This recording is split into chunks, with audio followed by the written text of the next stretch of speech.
Iran ആക്രമണത്തിന് തിരിച്ചടി നൽകുമെന്ന് ആവർത്തിച്ച ഇസ്രായേൽ പ്രധാനമന്ത്രി ബെന്യാമിൻ നെതന്യാഹു മേഖലയിൽ ആണവായുധം പ്രയോഗിച്ചേക്കുമെന്ന ആശങ്കയിലാണ് പശ്ചിമേഷ്യ. ആക്രമണത്തിൽ പ്രതിഷേധിച്ച ഇറാൻ അംബാസിഡറെ വിളിച്ചു വരുത്തി ജർമ്മനി പ്രതിഷേധമറിയിച്ചു. ജർമ്മൻ പൗരന്മാരോട് ഇറാൻ വിടാനും നിർദ്ദേശം നൽകി. യുഎൻ സെക്രട്ടറി ജനറലിന് ഇസ്രായേലിൽ വിലക്കേർപ്പെടുത്തി. അതിനിടെ ലബനാൻ അതിർത്തിയിൽ 14 ഇസ്രായേൽ സൈനികർ കൊല്ലപ്പെട്ടതായി അന്താരാഷ്ട്ര മാധ്യമങ്ങൾ റിപ്പോർട്ട് ചെയ്തു. മുജീബ് റഹ്മാൻ കൂടുതൽ വിവരങ്ങൾ നൽകും. മുജീബ്, കൂടുതൽ സങ്കീർണമായ സാഹചര്യത്തിലേക്ക് പോവുകയാണ് പശ്ചിമേഷ്യ. ഇറാന് വലിയ തിരിച്ചടി നൽകുമെന്ന് ഇസ്രായേൽ പറയുന്നു. നെതന്യാഹു പരാമർശം ആവർത്തിക്കുകയാണ്.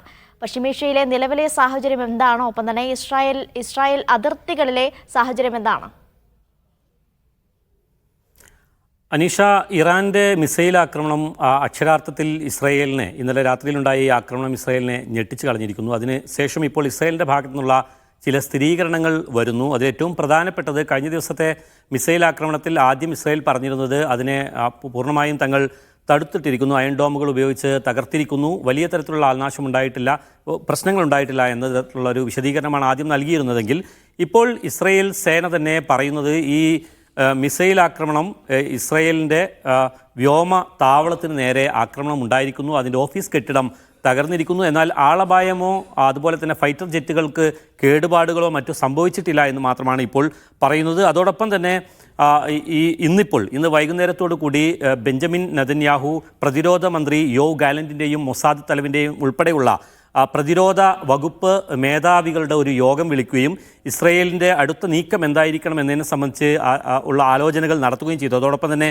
അമേരിക്കൻ പ്രസിഡന്റ് ബൈഡനുമായും നെതന്യാഹു ഫോണിൽ സംസാരിച്ചിട്ടുണ്ട്, ചർച്ചകൾ ആരംഭിച്ചിട്ടുണ്ട്. വലിയ തരത്തിലുള്ള തിരിച്ചടി ഉണ്ടാകുമെന്ന് തന്നെയാണ് ഇസ്രായേൽ ആവർത്തിക്കുന്നത്. അതേസമയം ഇറാൻ്റെ ആണവ ആയുധങ്ങളെ ലക്ഷ്യം വിട്ടുകൊണ്ടുള്ള ആക്രമണം ഉണ്ടായേക്കുമോ എന്ന ഒരു ആശങ്ക ഇപ്പോൾ നിലവിലുണ്ട്. ലബനാനിൽ നിന്നും അതുപോലെ തന്നെ ഇറാനിൽ നിന്നുമെല്ലാം ആളുകളെ ഒഴിപ്പിക്കുന്ന തിരക്കിലാണ് ഇപ്പോൾ യഥാർത്ഥത്തിൽ പാശ്ചാത്യ നാടുകളിൽ പലരും അവരുടെ പൗരന്മാരോട് മാറിപ്പോകാൻ വേണ്ടി ആവശ്യപ്പെട്ടിട്ടുണ്ട്. ജർമ്മനിയാകട്ടെ ഇന്നലത്തെ ആക്രമണത്തിൽ വലിയ തരത്തിലുള്ള പ്രതിഷേധം തന്നെ അറിയിക്കുകയും ജർമ്മനിയിലെ ഇറാൻ അംബാസഡറെ വിളിച്ചു വരുത്തി അവരുടെ പ്രതിഷേധം അറിയിക്കുകയും ചെയ്തിരിക്കുന്നു.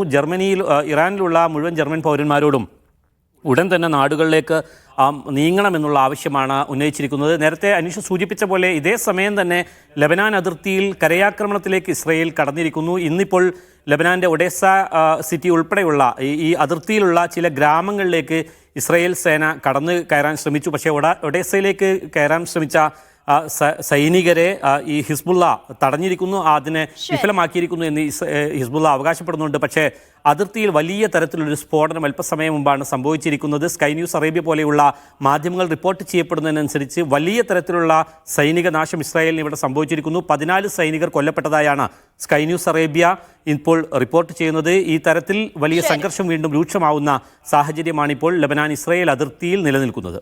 ഏതായാലും ഇറാൻ വലിയ തിരിച്ചടി നൽകുമെന്ന് ആവർത്തിക്കുകയാണ് നെതന്യാഹു. അതേസമയം തന്നെ ലബനാൻ അതിർത്തികളിലും ശക്തമായ ആക്രമണം നടക്കുന്നു. വിവരങ്ങൾ നൽകിയത് മുജീബ് റഹ്മാനാണ്.